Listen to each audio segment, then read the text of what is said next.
Assalamualaikum warahmatullahi wabarakatuh. Selamat pagi pemirsa sekalian yang berbahagia. Selamat datang di channel Agus Susanto. Channelnya Orang Pertanian.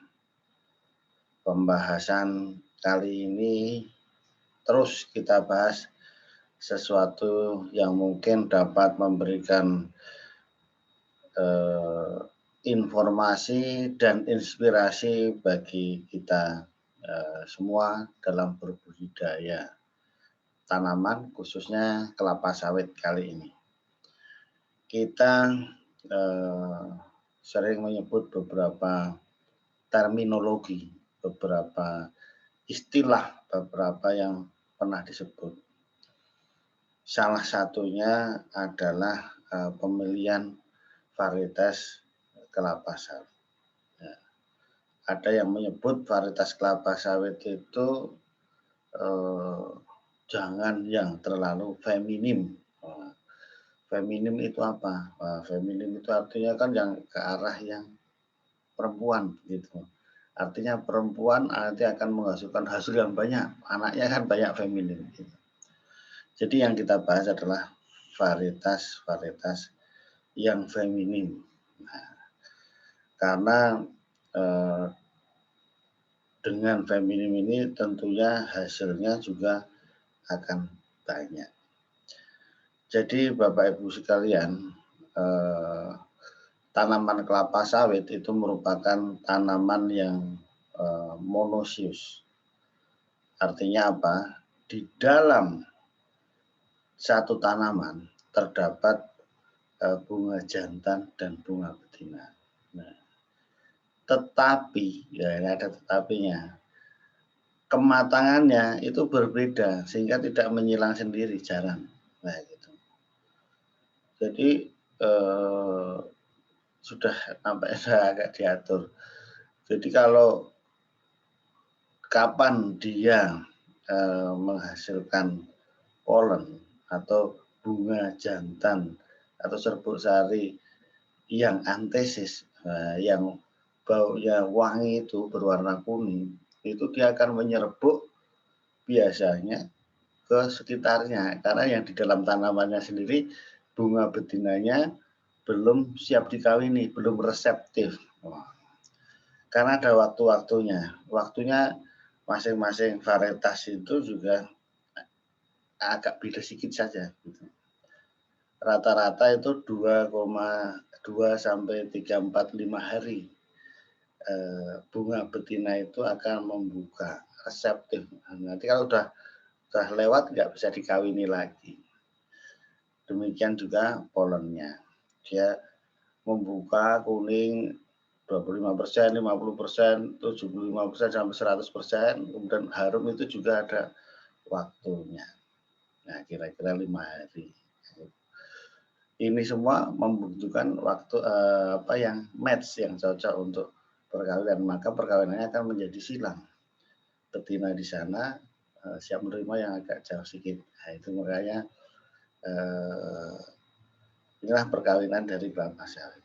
Ini untuk menjelaskan bagaimana tanaman kelapa sawit itu tadi ada yang feminim. Nah, feminim ini karena dicari oleh para pemuja, dipilih untuk mencapai produktivitas yang tinggi.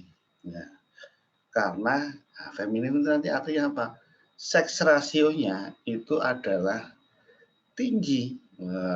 Gitu. Seks rasio itu adalah perbandingan bunga betina yang dihasilkan terhadap semua total bunga yang dihasilkan. Jadi bunga betina itu lebih banyak biasanya dibandingkan bunga jantan. Sehingga kalau dibagi dengan total itu nanti tinggi seks rasionya. Nah, jadi tanaman feminim adalah tanaman yang seks rasionya tinggi. Jadi bunga betina dibandingkan jumlah total bunga. Kami kalau yang produknya tinggi dan sebagainya itu bisa mencapai 99% kalau dihitung. Karena bunga jantannya juga jadi jarang ditemukan. Nah, tetapi ada juga varietas yang balance, ya, yang seimbang. Ya.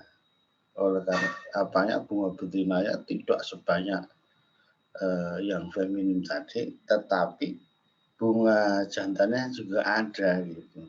Nah, jadi tidak kekurangan polen atau bunga jantan.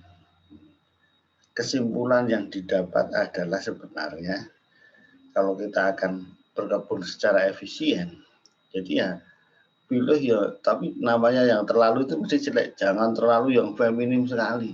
Gitu. Ya, yang bunga jantannya ada sehingga kita tidak sibuk sana sini.